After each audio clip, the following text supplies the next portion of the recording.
तो चलिए शुरू करते हैं। आज हम भारत की उस जगह के बारे में बात करने वाले हैं जिसका नाम सुनते ही अच्छे अच्छों के पसीने छूट जाते हैं, भानगढ़ का किला।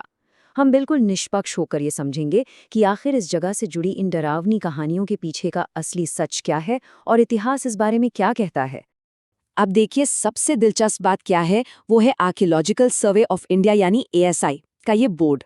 इसमें साफ साफ लिखा है कि सूर्यास्त के बाद और सूर्योदय से पहले किले में एंट्री बिल्कुल बैन है। मतलब खुद सरकार ने भी इस जगह पर रात में जाने से मना किया हुआ है। ये कोई आम बात तो नहीं है ना। इसी चेतावनी से समझ आता है कि मामला कितना गंभीर और रहस्यमयी है। तो आइए सबसे पहले इसके इतिहास पर नजर डालते हैं कि कैसे एक आबाद शहर अचानक खंडर में बदल गया।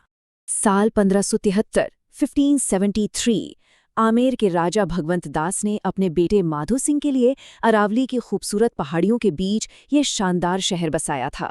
जरा सोचिए, 9,000 से ज्यादा लोग, जी हाँ, 9,000 की आबादी वाला एक ऐसा शहर जो कभी पूरी तरह से खुशहाल और आबाद था, तो फिर वो अचानक एक वीरान बंजर इलाके में कैसे बदल गया?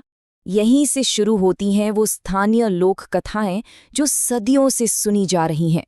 और इसमें पहली कहानी जुड़ी है एक साधु के श्राप से।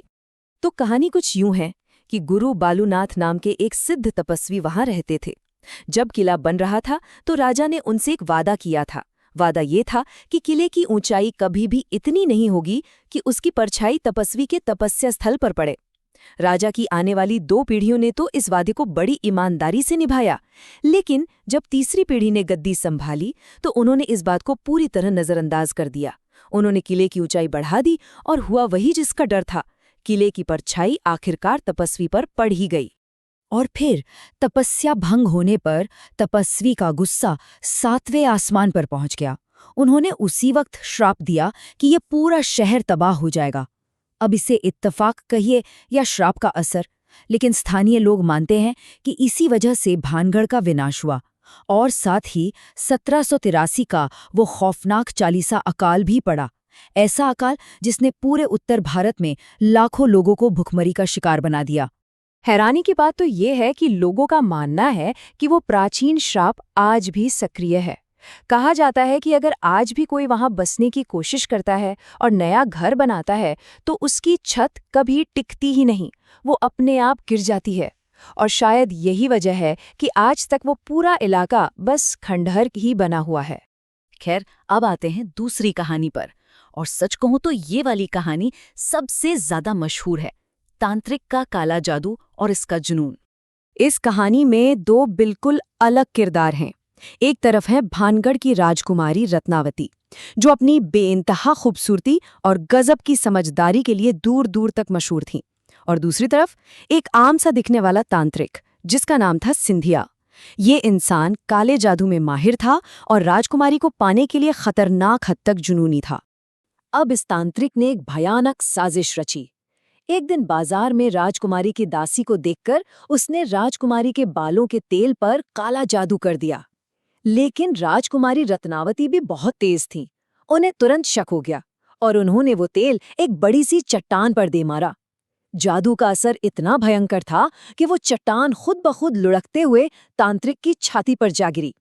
पर मरने से ठीक पहले उस तांत्रिक ने एक खौफनाक श्राप दिया कि भानगढ़ के सभी लोग मारे जाएंगे और उनकी आत्माएं हमेशा यहीं भटकती रहेंगी।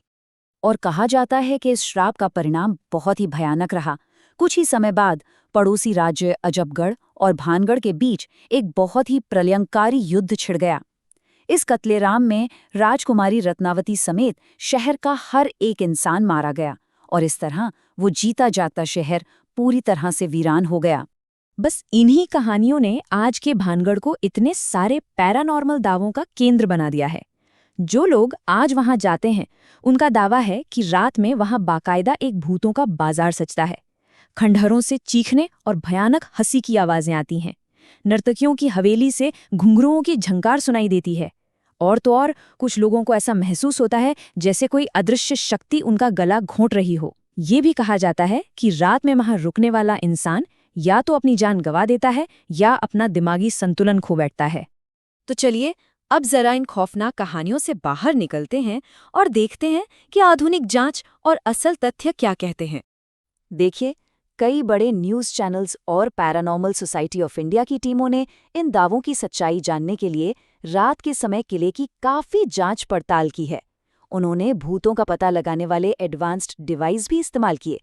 हालांकि उन्हें वहां कुछ अजीब एनर्जी और हलचल जरूर महसूस हुई, लेकिन वहां किसी आत्मा के होने या फिर रात के बाजार सजने का कोई भी ठोस सबूत आज तक नहीं मिल पाया है। और अब यहाँ एक बहुत ही दिलचस्प बात सामने आती है। जब हम इन लोक कथाओं को इतिहास की कसौटी पर कसते हैं तो एक बहुत बड़ा झोल नजर आता है। इतिहास के पन्नों में भानगढ़ और अजबगढ़ के बीच हुए उस युद्ध का कोई जिक्र है ही नहीं। मतलब जिस युद्ध को इस तबाही का सबसे बड़ा कारण बताया जाता है, उसका कोई ऐतिहासिक रिकॉर्ड ही मौजूद नहीं है। इसी ऐतिहासिक सबूत की कमी ने एक और बहुत ही लॉजिकल थ्योरी को जन्म दिया है, और वो है खजाने का सिद्धांत। ऐसा माना जाता है कि युद्ध और अशांति के उस दौर में भानगढ़ के किले में बहुत सारा खजाना छिपा कर रखा गया था।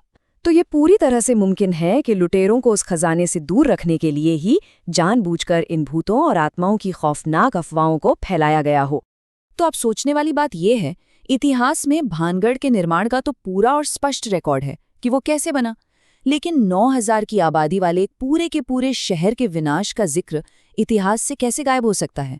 तो अंत में सबसे बड़ा सवाल यही है कि क्या भानगढ़ का असली रहस्य वे भटकती हुई आत्माएं हैं, या फिर ये सच्चाई कि एक पूरा शहर अचानक तबाह हो गया और इतिहास में उसका कोई सुराग तक नहीं है? जरा सोचिएगा इस बारे में। इसी सवाल के साथ हम आज की ये चर्चा यहीं समाप्त करते हैं। जुड़ने के लिए बहुत बहुत धन्यवाद।